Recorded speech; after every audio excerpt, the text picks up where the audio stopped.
morning sunlight slipped quietly through the thin curtains of a small, time-worn apartment on the east side of the city. On the couch slept a man whose face carried both exhaustion and tenderness.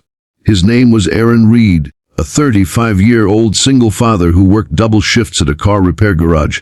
His life was a steady rhythm of oil stains, unpaid bills, and quiet dreams he never spoke of. In the next room, his 7-year-old daughter Mia hummed softly while drawing on the floor, her laughter faint but pure, like the sound of a small miracle in a heavy world.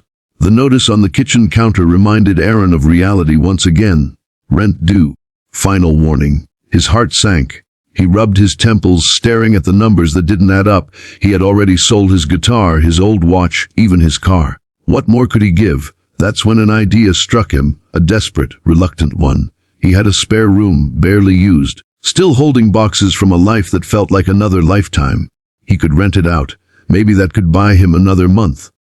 If you believe in kindness, second chances, and the beauty of helping others, please take a moment to like, comment, share, and subscribe to our channel, Kindness Journal. Your support keeps these true to life stories alive. That afternoon, Aaron posted an ad online. Room available. Quiet neighborhood, safe environment, family-friendly, reasonable rent. He didn't expect much, but within an hour a message arrived. A young woman named Isabella Vance was interested. She wrote politely, saying she was a college student new to town, needing a simple place to stay while she adjusted. Her message was short, her tone humble. Aaron didn't know that behind that name was a last name that made headlines, a surname attached to one of the most powerful and wealthy families in the country. The next day, Isabella showed up at the apartment. She wore a faded denim jacket, a plain white shirt, and carried only one suitcase. Her eyes were calm but distant, the kind of eyes that had seen too much too soon. Aaron expected someone spoiled or entitled, but instead she was soft-spoken, respectful, and surprisingly shy. She glanced at Mia, who peeked from behind the couch, clutching her stuffed rabbit. Isabella knelt down and smiled. "Hi there," she said gently. "I'm Isabella. I hope we can be friends." Mia's lips curved into a shy grin. Aaron watched, something about that small moment making him feel as if he'd just witnessed a quiet beginning of change. In the first few days, life in the apartment felt different. Isabella helped with dishes without being asked, brought home groceries even when Aaron insisted she didn't need to, and often helped Mia with her school homework. She never talked about her past, never mentioned her family. All Aaron knew was that she studied literature at the local university and worked part-time at a small cafe nearby. She seemed content with simplicity, as if she was running toward it rather than away from it. But at night, Aaron often heard faint sobs from her room. They were muffled, careful, as though she didn't want anyone to hear. He wanted to ask what was wrong, but something in her posture, the way she avoided certain topics, told him she was protecting a story, one she wasn't ready to tell. Weeks turned into months, and the small apartment became a home filled with quiet laughter and shared meals. Isabella became like family. She made pancakes for Mia before school, helped Aaron fix the squeaky window, and decorated the tiny living room with fairy lights one evening, saying softly, "Every home deserves a bit of magic." Aaron found himself smiling more. For the first time in years, the apartment didn't feel heavy with loneliness. But deep inside, he also carried guilt. Guilt that he was growing attached to someone whose life he knew nothing about. One morning, as Aaron was leaving for work, he saw Isabella sitting by the window, staring at a photo on her phone. It showed her with an older man in a tuxedo and a woman with diamonds around her neck. The man's face was familiar. It took Aaron a moment to realize he had seen him on TV. Charles Vance, the billionaire real estate tycoon. Isabella quickly locked her phone, noticing Aaron's glance, her eyes trembling with unspoken truth. "It's complicated," she said quietly. "Please don't ask." Aaron didn't. He respected her silence. But that night, as he walked home through the cold, he couldn't help wondering what kind of pain made a billionaire's daughter choose a life of cheap rent and simple meals. A week later, the truth unfolded unexpectedly. Mia had a school recital, and Isabella insisted on helping her get ready. She braided Mia's hair, helped her into a blue dress, and said, "You're going to shine tonight." During the event, Aaron noticed a group of reporters gathered near the entrance. Moments later, a black car pulled up, and two well-dressed individuals stepped out, the same faces from the photo. The crowd whispered, "That's Charles and Victoria Vance." Cameras flashed. And then, through the sea of people, Charles's eyes found Isabella.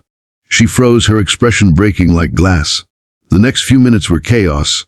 Charles walked up, ignoring the crowd, and said in a low but commanding voice, "Isabella, this running away ends now." Everyone stared.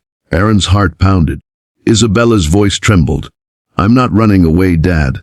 I'm just trying to live." Her mother tried to reach for her hand, but Isabella stepped back. "You don't understand. All my life I've been surrounded by money, power, expectations, but never love. Here, I found people who cared about me for me." The Charles's face softened for the first time. "You could have told us," he whispered. "We thought we lost you." Isabella's eyes glistened. "I had to find myself before I could come back." She looked at Aaron and Mia, the small family who had unknowingly healed her. "They reminded me what kindness feels like." The scene broke the hearts of everyone watching. Aaron didn't know what to say. He stood there quietly, his hand resting protectively on Maya's shoulder. Isabella turned to him, her eyes full of gratitude.